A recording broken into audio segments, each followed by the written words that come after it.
શુભેચ્છા કાર્યક્રમ રાખે છે એમાં ઉપસ્થિત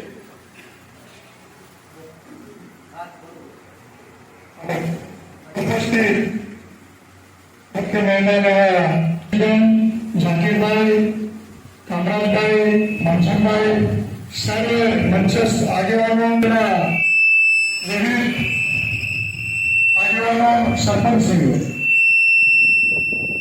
મારા થોડી ઉતાવળ હોવાથી અમારા રેલવે સ્ટેશન ઉપર જ્યારે કોઈ હાથયાત્રાએ જતું, એક વ્યક્તિ જતો 1000 માણસ મૂકવા જતું, ત્યારે ખબર પડતી કે ફલાણી વ્યક્તિ કે ફલાણે આગેવાન કે આપણા મિત્ર હાથ પડવા જાય છે.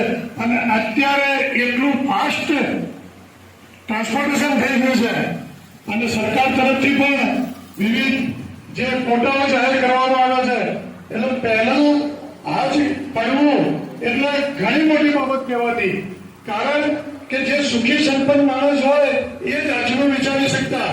અને અત્યારે લગભગ દર વર્ષે ગામ દીઠ 25-30 જણ તો સામાન્ય બાબત થઈ ગઈ છે.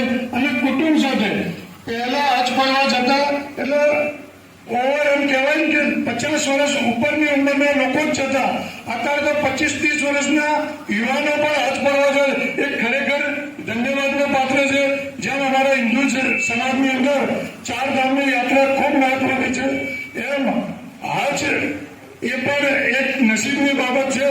એટલે હું આજના તબક્કે ઇમરાનભાઈને અને એમના સમગ્ર પરિવારને આજ કબૂલ થાય અને પોતાનું જીવન ખૂબ સુખમય વિતાવે એવી શુભેચ્છાઓ પાઠવું છું. અસ્તુ.